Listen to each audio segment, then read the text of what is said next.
சங்கீதம் 6. நெகினேத் என்னும் வாக்கியத்தில் செமினித் என்னும் ராகத்தால் வாசிக்க ராகத் தலைவனுக்கு ஒப்புவிக்கப்பட்ட தாவீதின் சங்கீதம். கர்த்தாவே, உம்முடைய கோபத்திலே என்னை கடிந்து கொள்ளாதேயும், உம்முடைய உக்கிரத்திலே என்னை தண்டியாதேயும், என் மேல் இரக்கமாயிரும். கர்த்தாவே, நான் பலனற்று போவேனேன், என்னை குணமாக்கும். கர்த்தாவே, என் எலும்புகள் நடுங்குகிறது, என் ஆத்துமா மிகவும் வியாகுலப்படுகிறது. கர்த்தாவே, எதுவரைக்கும் இரங்காதிருப்பீர்? திரும்பும் கர்த்தாவே, என் ஆத்துமாவை விடுவியும். உம்முடைய கிருபையின் நிமித்தம் என்னை ரட்சியும். மரணத்தில் உம்மை நினைவு கூர்வதில்லை, பாதாளத்தில் உம்மை துதிப்பவன் யார்?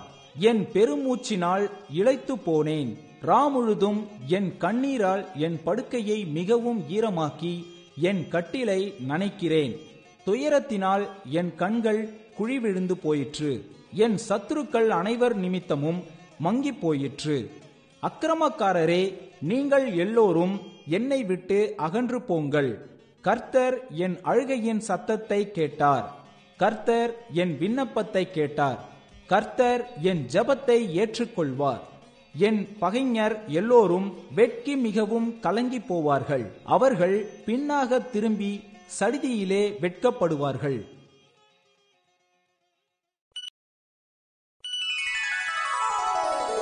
சங்கீதம் 7.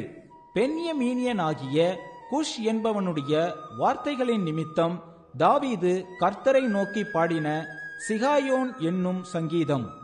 என் தேவனாகிய கர்த்தாவே, உம்மை நம்பியிருக்கிறேன்.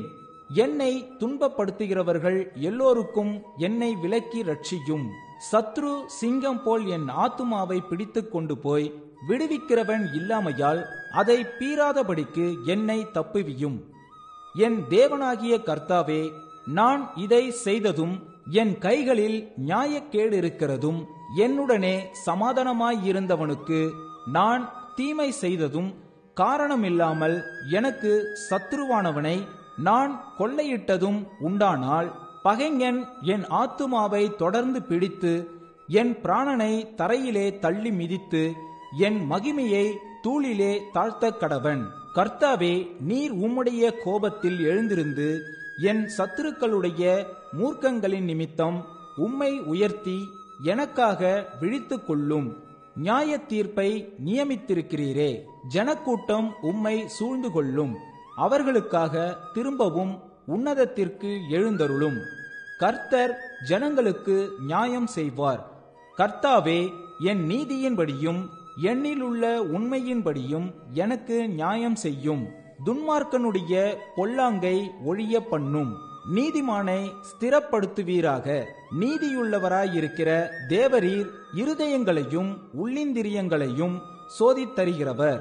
செம்மையான இருதயமுள்ளவர்களை ரட்சிக்கிற தேவனிடத்தில் என் கேடகம் இருக்கிறது. தேவன் நீதியுள்ள நியாயாதிபதி. அவர் நாள்தோறும் பாவியின் மேல் சினங்கொள்ளுகிற தேவன்.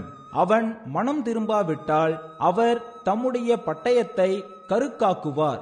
அவர் தம்முடைய வில்லை நாணேற்றி அதை ஆயத்தப்படுத்தியிருக்கிறார். அவனுக்கு மரணாயுதங்களை ஆயத்தம் பண்ணினார். தம்முடைய அம்புகளை அக்னி அம்புகளாக்கினார். இதோ, அவன் அக்கிரமத்தை பெற கற்ப வேதனைப்படுகிறான். தீவினையை கற்பந்தரித்து பொய்யை பெறுகிறான். குழியை வெட்டி அதை ஆழமாக்கினான். தான் வெட்டின குழியில் தானே விழுந்தான்.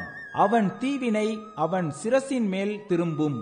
அவன் கொடுமை அவன் உச்சந்தலையின் மேல் இறங்கும். நான் கர்த்தரை அவருடைய நீதியின்படி துதித்து உன்னதமான கர்த்தருடைய நாமத்தை கீர்த்தனம் பண்ணுவேன்.